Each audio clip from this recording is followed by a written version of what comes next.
Beetle.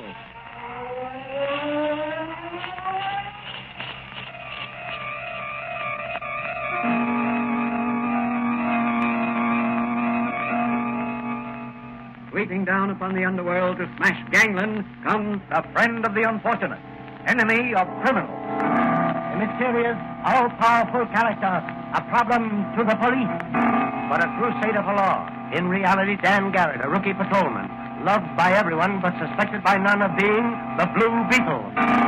As the Blue Beetle, he hides behind a strange mask and a suit of impenetrable blue chain armor, flexible as silk but stronger than steel.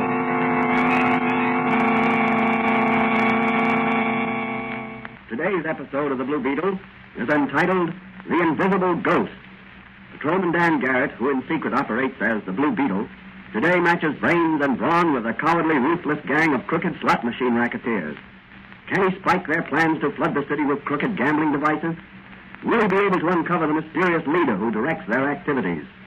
What is behind their endeavor to install their machines at John Doerr's carnival? As our story opens, Patrolman Dan Garrett is visiting his old friend and advisor, Dr. Franz. Danny, I've been studying up on slot machines. Yes? You find out anything interesting? Well, I'm convinced that the difference between an honest machine and a dishonest or crooked machine is very slight. In fact, I'd say the difference was purely academic. What do you mean, Doc? Of course, you realize I'm referring now to nickel and dime or quarter in the slot machines, from which your return, if any, will be a handful of coins. Yeah. That doesn't include vending machines for candy, chewing gum, cigarettes, etc. Oh, no, of course not. I'm speaking about those machines where you put a coin in the slot, push down the lever, and pictures of fruits or birds or playing cards whirl around and stop in different combinations. Yeah, I understand. Well, if certain combinations come up, a certain number of coins will be returned to you. Sometimes as many as 40 may come out. That's called a jackpot. Yeah, I know. I've seen some of the boys in the force play the machines in Charlie's cigar store. And how often do they hit the jackpot? I don't know. Not often, I'm sure. Precisely. Those machines are fixed in advance to release a jackpot once every 1,000, 5,000, 10,000, yes, even every 100,000 times. In other words, if you were the only one playing the machine, you would have to put in 1,000 or more coins before you'd win the jackpot. At a nickel apiece, that's $50. $50 to win $2. There must be enormous profits in those machines. Yes, there is. Now, let's suppose the machines these racketeers are trying to install are reasonably honest. Say, 1,000 to 1, which is average. Yeah.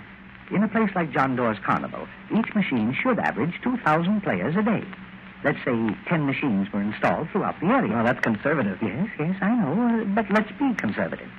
10 machines would get a play of 20,000 players a day, and the average amount spent on such machines is about 20 cents per person. Well, that's 100,000 nickels at 1,000 to 1 ratio. The machines would pay back 100 jackpots, or about $200. Yes, but the intake would be $4,000. Precisely. Intake $4,000, outgo $200. And crooked operators will go to any lengths to make profits like that. Just a minute, Dan. I'll see who it is, okay? Hello, Doc. Is the pride of the police force here? If you mean Patrolman Dan Garrett, he's waiting for you, Madigan. Hello, Mike. Got the car outside? Yep. Are you ready, Daddy? Ready and waiting. So long, Doc. Those crooked slot machine operators are going to get a big surprise when they run up against Officer Manigan and Patrolman Dan Garrett. Come on, Manigan. Let's go.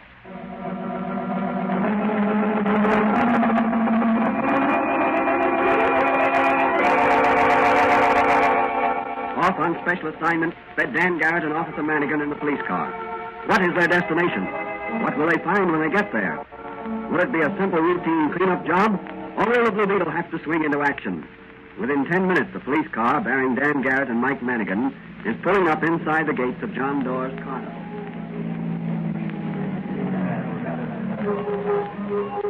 Well, here we are at the carnival, Mike. Yeah, where do we head first? Now let's look around a bit. Okay, Daddy. Trying to hand this only a dime, a tenth part of a dollar.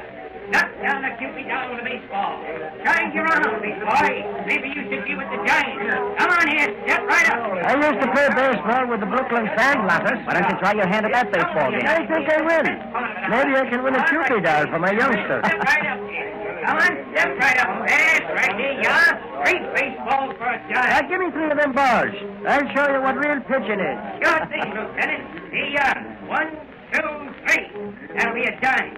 Thanks, Lieutenant. Careful of your arm, Lieutenant Manigan. Remember, you're an old man now. Oh, yeah? Now cut out the kid and then watch this. Hey, better look out, fella. My pal here's cross-eyed. Okay, brother, I'll stand over here. All one. No, that was just practice. Now watch this one. All two.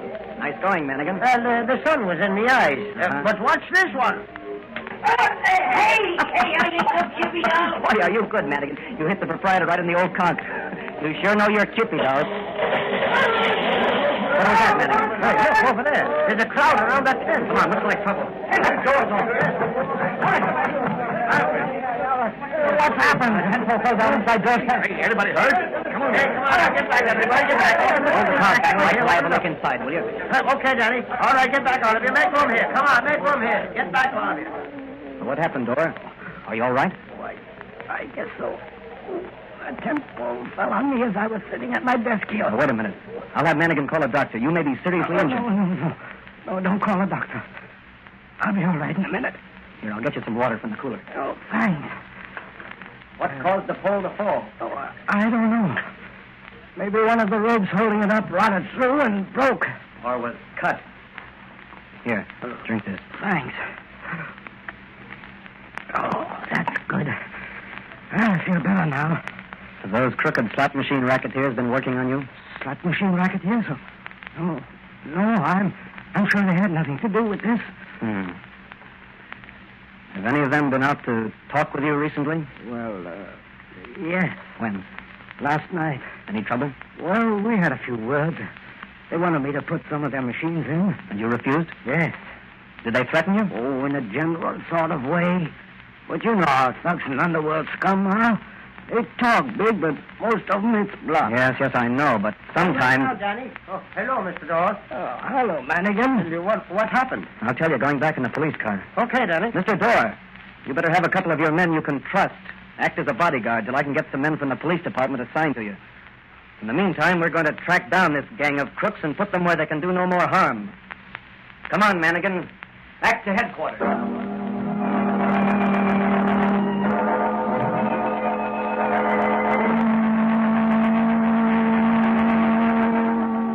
At police headquarters, Commissioner Donnelly, upon hearing Dan's story, ordered full speed ahead in a drive to round up the crooked slot machine racketeers. Late that night, Dan Garrett is in secret conference with Dr. Franz at his little apothecary shop. You know, I've got a hunch, Doc, that there's going to be something doing out at the carnival tonight after the crowd has gone home. And I suppose the Blue Beetle will be buzzing around out there. Right. And probably nipping, too. Look out he doesn't get nipped himself. No, not a chance. At least not permanently. Not with this Blue Beetle costume and mask. This Blue Beetle chain armor has saved my life many times. As long as I'm on the alert, nobody can overcome the Blue Beetle. I hope you'll always be on the alert, Danny. I'd hate to lose you. Oh, you've been a swell friend, Doc.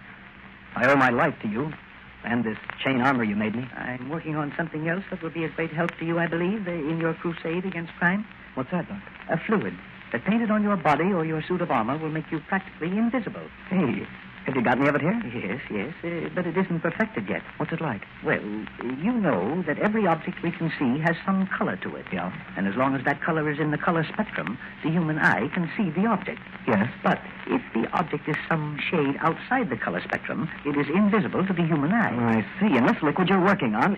Outside that color band. Then if I painted myself with this liquid, I'd be invisible. Yes, temporarily. What do you mean? Well, I've got to find a fixer. Something to add to the formula which will preserve the invisible qualities of the fluid longer.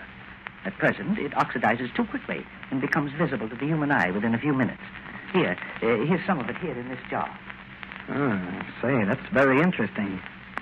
Well, if you had it perfected, I could use it on this blue... Quiet. There's someone out in the front of the shop. You stay here, and I'll see who it is. Hello in there. Is anybody home? Coming. Oh, hello, Officer Manigan. And what brings you here at this hour? Oh, I was passing by and just thought I'd drop in. Is Danny here?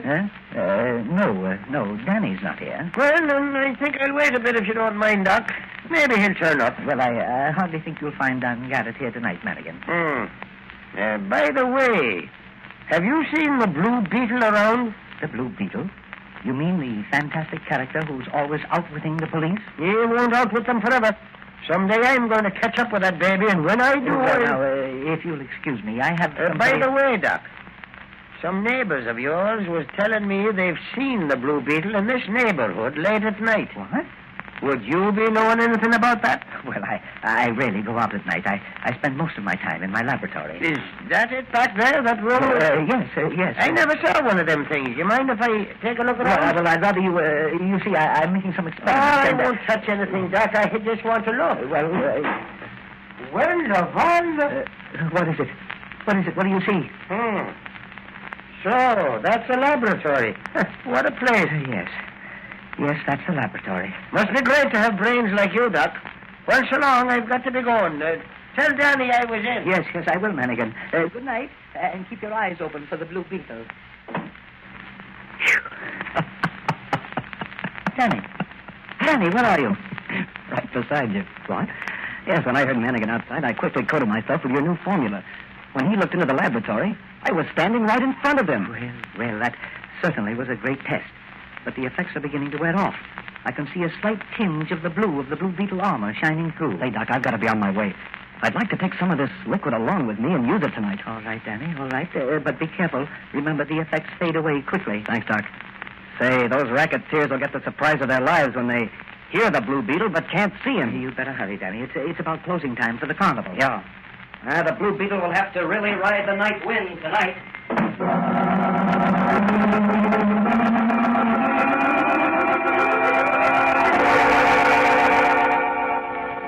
What will the Blue Beetle do over at John Doerr's carnival? Will he run head-on into a band of slot machine crooks?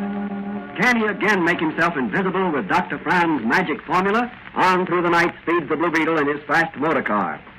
As he nears the carnival, he parks his car in a hidden spot and approaches John Doerr's tent on foot. So you won't sign up, eh? No, not for any crooked schemes like yours. Okay, it's your funeral, Doerr. Work on him, Frenchy. How about it, Doerr? The answer is still no. Give it to him again, Frenchy. So you won't sign, eh? Well, here's some more of the same. The Blue Beetle. Yes, the Blue Beetle. Oh, there is no Blue Beetle here. It's a trick. Doerr's got a phonograph planted someplace. That's so.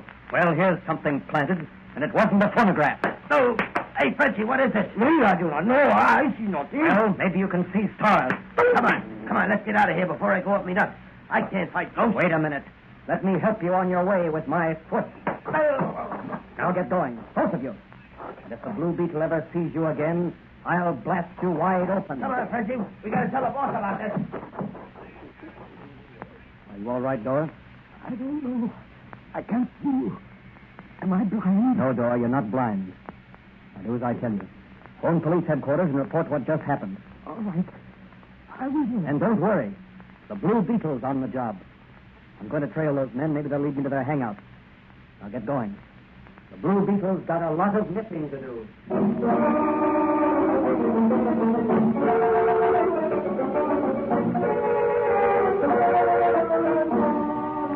Will the Blue Beetle catch up with the thugs who are beating John Doerr? What about the invisible paint? Will it wear off before the Blue Beetle reaches his destination? What will he find when he gets there? Out of the carnival grounds dashed the Blue Beetle, just in time to see the two thugs drive off in a long sedan. Jumping into his own car, the Blue Beetle gave chase until out on the river road. Those thugs are taking the road that leads to the old haunted house. That must be the headquarters. I'll have to take a chance. My invisible paint is wearing off. I'll force them off the road, and they'll have to stop. All right, you thugs. Hop out and make it snappy. It's the Blue Beetle. Oh, I can see him now. Come on, let's get him. This time we don't fight ghosts. Come on, me hearties. I'll take you both at once. That's for Old Man Doerr. And that's for law and order. Settle up, Frenchy, settle up. Kick him in the air. Oh, no, you won't, Frenchy. That'll take care of you. Put up your hands, Blue Beetle, or I'll drill you so how... Not tonight, you won't. Here's a face full of knuckles for you. Well, he's done for a while. Let's see, I'd better not use my invisible paint. I may need the little it's left to use later. How can I get into that house up there? I think I'll just take one of these thugs over here and...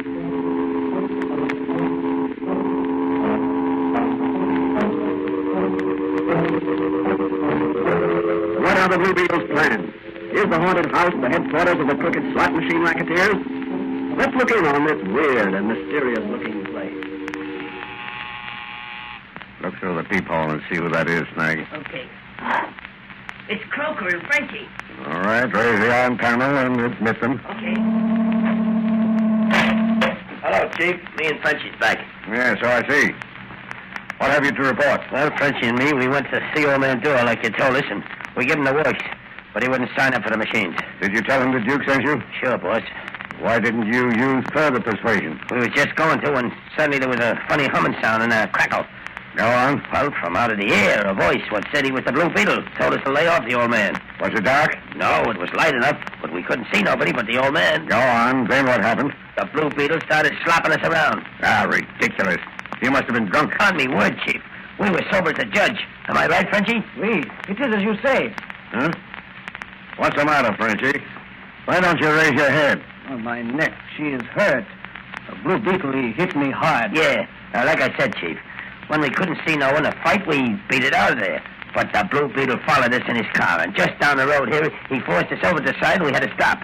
Then he rushed us, and before we could plug him, he conked us both on a bean, and we passed out. When I come to, I was in the car, and Frenchie here was driving. And the Blue Beetle? He had disappeared. A likely story, Croker. Suppose you step aside. I want to talk to Frenchie. He'll tell you the same story. Gee, boys, we got to be ready. The Blue Beetle may be here any minute. Yeah, the Blue Beetle is here. What do you mean? Frenchie, take off that hat and coat. Gee, the Blue Beetle himself disguised as Frenchie. Yes, the Blue Beetle, and he is Stand where you are, Blue Beetle. I've got you covered. Put away that gun. You can't injure the Blue Beetle. The Blue Beetle seems fond of appearing and disappearing. Every time he does appear, another bunch of rats are brought to justice. I'm happy at last to have met the Blue Beetle face to face. But I regret that the meeting must be so brief. I have seen you. I wish to see you no more, so... Down you go, Blue Beetle, through the trapdoor into my subterranean sewer. You'd like to taste rats, as you call them? Well, you can get your stomach full of them down there. Maybe they'll turn the tables and chase you, Mr. Blue Beetle.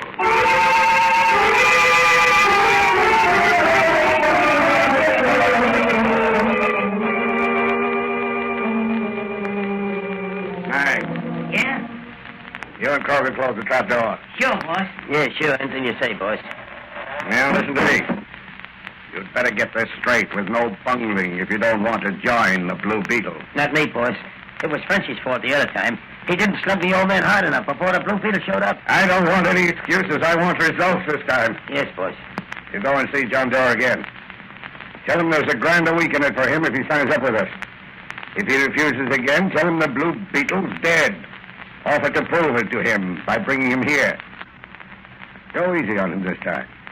But either get his signature to a contract to install our slot machines at the carnival or bring him out here. Have you got that straight? Sure, boys. You better have. Now, one thing more. If you don't come back with Dore's signature or with Dore himself, you'll be pushing up daisies when spring comes round Hey, again. listen, boys. That's a cop. Yeah. How did they find out? You stupid fool. You must have left a trail a mile wide. No, boss. Nobody saw us but the Blue Beetle. You hide, Croker. Behind that screen over there. They've got nothing on me. I'll meet them. Snag. You stand by. Okay, boss. Open up in the name of the law. Snag. Raise that iron panel. Yeah, sure. All right, boys. You got your guns? Here we go. Come on. Good evening, gentlemen. Calling rather late, aren't you? The law's on the job 24 hours a day. Well, that's admirable. Something wrong? Yes, you. Me? What have I done? Your thugs have tried to kill an old man, and you were trying to install your crooked slot machines at the carnival. I assure you, you've made a mistake, Sergeant. I ain't, Sergeant. It's plain Officer Manigan, and we ain't made no mistake. The Blue Beetle phoned us 10 minutes ago. Now I know you're mistaken, Officer Mannigan. The Blue Beetle couldn't have phoned you. The Blue Beetle. Yes, the Blue Beetle. What? It must be a ghost. The Blue Beetle? No, not dead. Just invisible. No, it can't be. I saw him drop down that wall. Well, what's that you're trying to He's say? trying to tell you, Manigan, that he saw me drop to my death through that trapdoor you're standing on. Holy Moses, I never noticed him. Let's get off quick. Hey, Where are you, Blue Beetle? I'm here, there, everywhere a criminal tries to hide. Let me out of here. Let me out of Not here. till you confess to this crime. Oh, I don't know what you're talking about. Come on, confess, you crook, or I'll choke it out of you. No. Take me away from here. Take me to police headquarters. I'll confess. Only don't let the Blue Beetle's ghost get me. All right, boys, put the handcuffs on. All right, Madigan. Very good work, Blue Beetle, wherever you are, and thanks. But don't forget, someday I'm going to catch up with you. And when I do, I'm going to run you in just on general principles. That's okay with me, Madigan. But remember, you first got to catch me. So long, Madigan. Give my regards to the commissioner.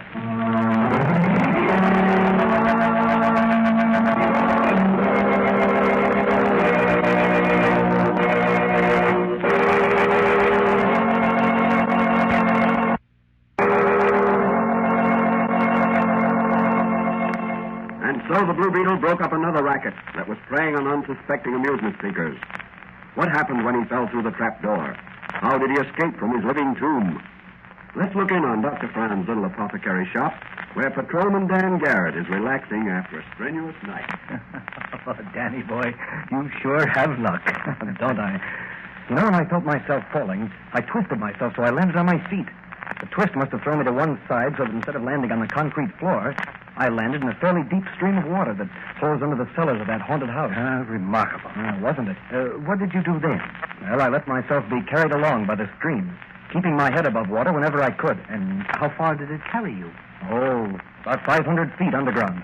When I came up in the open, I quickly covered myself with your invisible paint, rushed back to the house, and entered with the police. Excuse me a minute. Someone's out front in the store. Hello, Doc. I want some quinine. My youngster's got a touch of the flu. Dear, I'm sorry to hear that. Just a minute. Here you are. That will be 10 cents. Here's a quarter. Say, did you hear? That mysterious killer on horseback has killed another cop. Another one? That makes the 6th in as many days. Oh, here's your change. Thanks. Yep. Strange the police can't seem to do nothing about it. Well, here's one policeman that's going to do something about it, and right now. Oh, so it's Patrolman Dan Garrett, huh? So long, Doc. If Madigan calls, I'm over at police headquarters.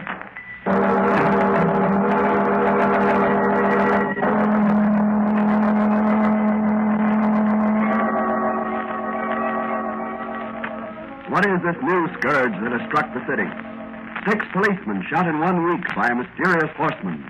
Undoubtedly a strange, deadly maniac. Will Dan Garrett run him to earth? Or will it take the Blue Beetle to avenge these deaths? These questions will be answered in the next episode of The Blue Beetle.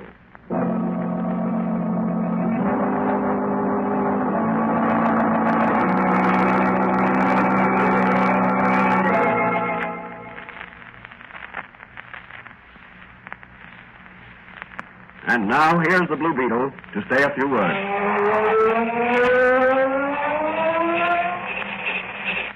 The moral of this story is that courage will often win against any and all odds.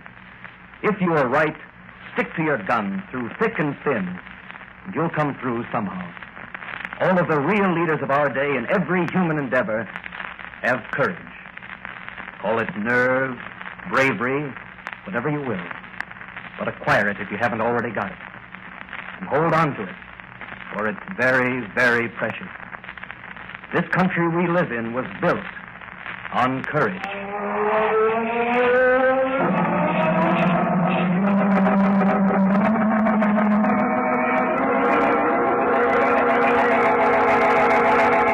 The Blue Beetle is a copyrighted Fox feature appearing in Mystery Men Comics magazine and the Blue Beetle magazine, on sale at your newsstand. The Blue Beetle is on the air twice a week on this same station. Consult the broadcast schedule in your local newspapers. And don't forget to listen in to The Blue Beetle.